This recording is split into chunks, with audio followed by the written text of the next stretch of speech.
गया जी विष्णुपद वेदी के अध्यक्ष शंभूलाल जी हमारे साथ हैं, आपसे समझते हैं मोक्ष की धरती गया जी में। सबसे पहले हमारे दर्शकों को बताइए कि यहीं पर पिंडदान क्यों होता है। मतलब देश भर में कई जगह है पिंडदान की, पर गया जी ही क्यों? पितृ मुक्ति का स्थान जो है गया जी ही है।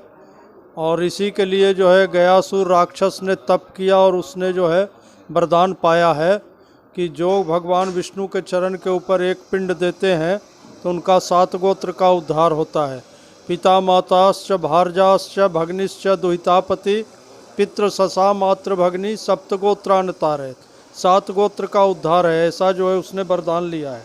भगवान ने मस्तु कह के वरदान दिया है। गया जी तीर्थ जो है यहाँ जो अपने मरे हुए पितृ हैं उनका उद्धार होता है। बाकी तीर्थों में जो श्राद्ध करते हैं वो तीर्थ श्राद्ध होता है। काशी है, प्रयाग है, या जहाँ भी करते हैं वो तीर्थ श्राद्ध होता है। गया जी ही एक स्थान इस पूरे पृथ्वी पर है कि यहाँ पिता और माता दोनों कुल का उद्धार है, जिसमें 7 गोत्र का उद्धार बतलाया है। ये गया जी का महात्म्य है। बिल्कुल, आपने जो बातें कही बहुत दर्शकों को उम्मीद है पसंद आ रही होंगी, क्योंकि ऐसी जानकारियां लोगों को नहीं मिल पाती है। हमारे दर्शकों को ये भी बताइए कि जैसे जो पिंडदान की प्रक्रिया है, हर कोई जानना चाहता है कि कैसे होता है पिंडदान, सही विधि, उत्तम विधि क्या है? देखिए, गया श्राद्ध का विधान जो है, एक तो त्रिपाक्षिक श्राद्ध होता है। 17 दिन के श्राद्ध वो होता है, 18 दिन का, जो लोग अभी मारवाड़ी समाज के लोग करेंगे इस पितृपक्ष में। दूसरा जो है 9 दिन का श्राद्ध है, नवमी मात्र नवमी तक, उसको आप चतुर्दशी से शुरू करेंगे तो मात्र नवमी तक करेंगे। तीसरा जो है 3 दिन का श्राद्ध होता है, जो 3 जगह 3 दिन में पूरे गया जो है थोड़ा परिश्रम उनको होता है वो करते हैं। चौथा जो है 1 दिन का श्राद्ध होता है, जो 3 स्थान है, फल्गु, विष्णुपद और अक्षयवट, 2-3 घंटा में वो श्राद्ध करते हैं। सुगम जो अपना जिनके पास समय नहीं है, जो उतना समय नहीं दे सकते हैं, तो वो 1 दिन में 3 घंटा समय दे करके 3 स्थान पर जो है श्राद्ध वो करते हैं। जो लोग श्राद्ध के लिए आते हैं, क्या क्या सामग्री ज़रूरी होता है? मतलब अगर वो घर से निकल रहे हैं तो साथ में लेकर क्या क्या सामान चलें कि यहाँ पर श्राद्ध कर पाएँ? कुछ लोग घर से भी अपने श्राद्ध का सामान लेकर के चलते हैं, जैसे यूपी के लोग जो आएंगे या पंजाब के लोग जो आएंगे, राजस्थान के लोग आएंगे, तो घर से भी श्राद्ध का सामान लेकर चलते हैं। जो नहीं लेकर के आते हैं वो यहाँ भी सामान सब उपलब्ध हो जाता है, जिसमें कि जौ का आटा है, तिल है, जौ है, दूध है, मधु है, घृत है, धूप है, दीप है, फूल है, तुलसी है। ये सारा सामान जो है उस श्राद्ध में लगता है। कहा जाता है कि माता सीता ने फल्गु नदी की जो रेत थी उससे पिंडदान किया था दशरथ जी का। तो क्या रेत से पिंडदान अभी भी होता है? रेत से पिंडदान, सीता कुंड में रेत से ही पिंडदान जो सीता जी ने किया था वही परंपरा आज भी है। रेत से ही वहाँ पिंडदान होता है। और उसी के ऊपर राम गया वेदी है, जहाँ भगवान राम 4 भाई बैठ करके और 3 माता के साथ श्राद्ध किए, उसको राम गया वेदी कहते हैं। वहाँ पर जौ का आटा का श्राद्ध होता है।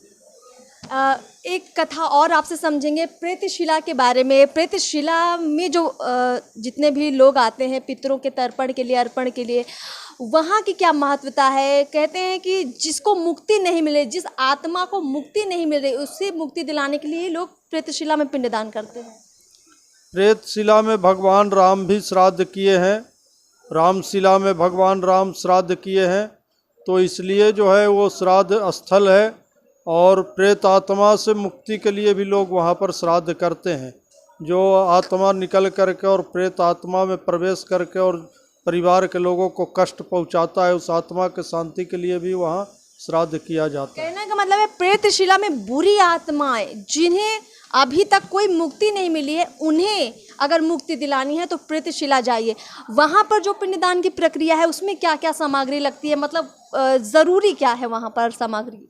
वहाँ पर भी सामान वही लगता है जो अन्य वेदियों पर श्राद्ध के लिए लगता है, वही सामान से वहाँ भी श्राद्ध होता है। दूसरा, प्रेतात्मा के शांति के लिए जो है धर्मारण्य है बोध गया के पास, वहाँ पर लोग त्रिपिंडी श्राद्ध करते हैं। तो त्रिपिंडी श्राद्ध करने से भी प्रेतात्मा का मुक्ति मिल जाता है, तो वो श्राद्ध वहाँ धर्मारण्य में होता है, बोध गया के पास है। देश भर से दूर दूर से लोग जब गया जी के लिए आते हैं तो सोचते हैं कि गया जी में जाएंगे तो कैसे पिंडदान करेंगे, रहने की ठहरने की क्या व्यवस्था होगी। तो हमारे साथ आचार्य शंभू जी हैं, विष्णुपद वेदी के अध्यक्ष हैं। आप लोग काफ़ी समय से, काफ़ी सालों से हम सुनते आ रहे हैं कि मदद करते हैं जो लोग यहाँ पिंडदान के लिए आते हैं। क्या व्यवस्थाएं देते हैं आप, कैसे लोगों की मदद करते हैं कि वो आसानी से पिंडदान कर पाएँ? ऐसा है कि पुरोहित परहित का जो ध्यान दे वही पुरोहित होता है। तो हम ग्याबाल जितने यहाँ तीर्थ पुरोहित हैं उन लोगों का परंपरा हमारा चला हुआ आ रहा है। आज सरकार जो है 90-92 से सरकार ने जो है यात्री आवासन का व्यवस्था यहाँ पर किया है। स्कूल कॉलेज वगैरह या जो भी और मोनेस्ट्री वगैरह वो देती है।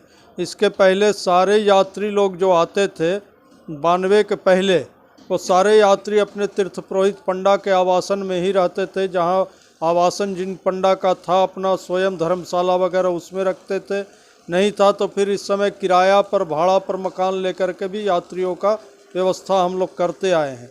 आज भी जो है आने वाले तीर्थ यात्रियों का 60-70% व्यवस्था हम गया वालों के आवासन और उनके व्यवस्था में ही रहती है। प्रशासन के द्वारा 30% ही व्यवस्था की जाती है, इसलिए कि हमारा उससे परहित जुटा हुआ है। हम उनको यहाँ सेवा देते हैं, हम उनके गांव तक जाते हैं, अपने यात्रियों के स्थान तक जाते हैं, तो वहाँ भी वो हमारे साथ उसी तरह से व्यवहार करते हैं जो उनको यहाँ व्यवहार मिलता है। तो ये जो है हमारा परंपरा चला हुआ आ रहा है। और मकान में आने से पहले जब वो अपने घर से चलते हैं तो हमें फ़ोन करते हैं। आज फ़ोन का युग हो गया, पहले चिट्ठी था, तार था, लोग करते थे, हमारे लोग यहाँ उनको रिसीव करते थे। जो जैसे आ रहे हैं रिसीव करके अपने आवास में लाते थे। आवास में ला करके उनका खाने का, रहने का, सर सफाई व्यवस्था, लेटरिन बाथरूम, पानी, सारी व्यवस्था हम लोग के द्वारा दिया जाता था। आज युग बदला है तो व्यवस्था में भी बदलाव आई है। उस समय लोग ज़मीन में सोते थे, चटाई पर सोते थे।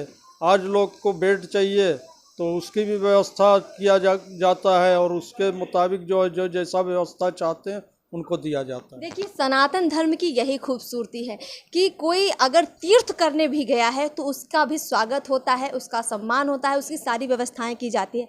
और साथ ही हम पंडित जी ने जैसा कि बताया कि अगर आप गया आते हैं और आप सोच रहे हैं कि यहाँ आपको बहुत परेशानियाँ होंगी, तो ऐसा बिल्कुल नहीं है। जो पंडित जी आपका सारा काम पिंडदान का करवाएंगे वो आपके ठहरने की व्यवस्था भी करते हैं। जैसा कि आप ये कहानी बता रहे हैं, जो सच्ची घटनाएं आप बता रहे हैं, पहले के मुकाबले अब लोग कितना घरों में ठहरते हैं? क्या अब भी वही पुराना कल्चर बरकरार है या अब धीरे धीरे कम हो गया है? अभी भी जो है 60% लोग हमारे आवास में ही ठहरते हैं। अच्छा, उसके लिए कोई शुल्क देना पड़ता है? मतलब कोई शुल्क नहीं दिया जाता है। जो दान दक्षिणा वो हमें श्राद्ध में करते हैं उसी में उनका व्यवस्था दिया जाता है। अलग से ठहरने का हम कोई शुल्क नहीं लेते हैं यात्रियों से, और उनकी व्यवस्था के मुताबिक वो जैसा चाहते हैं। कुछ पंडा समाज के लोग हैं कि जो अपने धर्मशाला में एसी वगैरह का भी व्यवस्था बना करके रखे हैं, तो वो सब जैसा यात्री जो सुविधा चाहते हैं उनको वो सुविधा भी दिया जाता है। यानी कि आप दान दक्षिणा जो आपकी इच्छा अनुसार करें वही इनके लिए सब कुछ होता है, उससे ज़्यादा कुछ नहीं चाहिए। तो मोक्ष की नगरी गया जी में अगर आप आते हैं तो यहाँ आपका स्वागत है। आपके पितरों को मोक्ष मिले, आपके परिवार को शांति मिले, सुख समृद्धि मिले, यही कामना यहाँ के समाज के, पंडा समाज के लोग करते हैं। और ये धरती तो है ही पुण्य की धरती। इस खास खबर में इतना ही। चैनल को सब्सक्राइब ज़रूर कीजिए। नमस्कार।